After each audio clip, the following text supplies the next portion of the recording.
CNDP, en voyant la situation sociopolitique du Togo à 5 mois de l'élection présidentielle, quelle analyse faites-vous? Oui, bon, moi, en tant que citoyen et en tant que journaliste, moi j'ai vu un peu de choses dans ce pays. Est-ce que la candidature unique est la panacée à la crise togolaise? Parce que je me souviens, en 2005, l'opposition avait présenté un candidat unique, mais ce n'est pas pour autant qu'ils ont pris le pouvoir. Donc tout est question d'organisation. Et moi j'ai l'habitude de dire que les Togolais ont toujours leur candidat unique. Parce que nous sommes dans un pays où il y a de l'opposition, où il y a une opposition contre une opposition. Donc des gens qui se disent membres de l'opposition, mais qui voudraient que le Faure Gnassingbé se soude au pouvoir pour qu'eux ils continuent à profiter des prébendes. Donc ça a été toujours ainsi.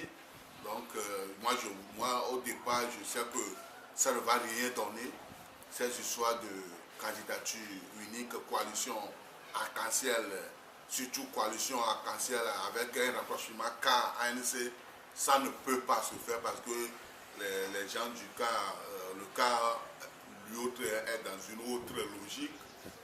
Donc avec Agouibor qui est là, même s'il est président d'honneur, il continue de jouer un rôle prépondérant au sein de ce parti. Donc, il ne peut, ce parti l'a dit à plusieurs occasions qu'il ne peut pas appeler ses militants à voter pour le candidat de l'ANC. Donc, ce qui veut dire que si les gens s'est boité de derrière avant d'aller aux discussions, ça ne va rien donner. Donc, ce sont des préjugés qui existent. Donc, les gens ont des idées à arrêter. Nous n'allons jamais appeler nos militants à voter pour l'ANC. Ce sont des propos qui sont tenus par des militants du CAR et par des moindres. Donc, quand il y a ces idées arrêtées, il faut savoir que ce qui se passe au niveau de Nouvelle-Star, c'est de la comédie. Et maintenant, la situation qui est à déplorer, c'est le climat qui prévaut actuellement au sein de la coalition, au sein du collectif Sauvons le Togo, avec les deux principaux partis. Je vais parler de l'ANC et l'ADI. Et là aussi, la sincérité qui a prévalu depuis des années, du FRAC jusqu'au CST, cette sincérité est en train de s'envoler parce que au niveau de l'ADI aussi, on commence à avoir des velléités présidentiables ou bien présidentielles, je ne sais plus. Donc on veut aller aux élections, on s'organise pour aller aux élections, alors qu'on aurait pu poser le problème au niveau du collectif et trouver une solution dès le départ. Donc l'ADI s'est tue et a attendu peut-être attendu l'ouverture des discussions au niveau du conclave pour commencer à afficher ses intentions. Donc ce qui fait que les relations entre les deux partis sont en train de se dégrader et une situation qui s'aggrave avec l'élection des membres de la CENI. Les gens de l'ADI estiment qu'ils ont été floués par leurs alliés de toujours.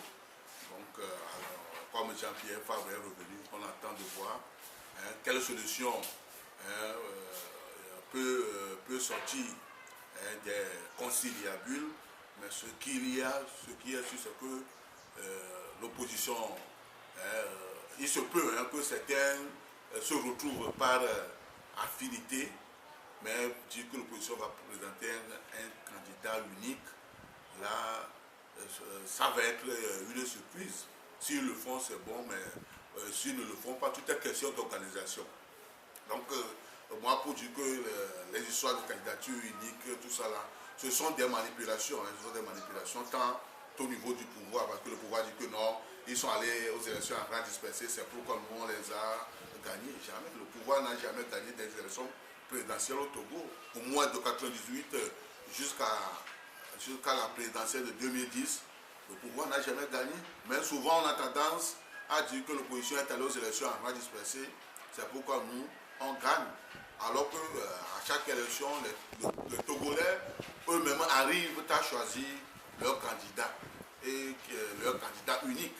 Ça s'est passé en 98, ça s'est passé en 2003. En 2005, on a présenté un candidat unique, Bob Akitani, soutenu par toute l'opposition. Mais après, est-ce qu'on a pris le pouvoir? La question reste posée. Donc il ne faudrait pas que les gens se blottissent derrière cette histoire de candidature unique pour abandonner, pour laisser de côté ce qu'il faut faire pour avoir la victoire. Tout est question de la manière dont il faut s'organiser pour arracher cette victoire-là. Parce que ça ne va pas être facile.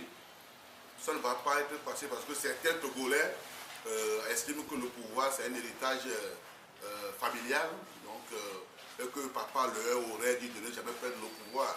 Donc avec cette concession, ça va être compliqué. Donc il revient à l'opposition de s'organiser. Donc candidature unique, candidature plurielle, ça ne va rien changer s'il n'y a pas une organisation même.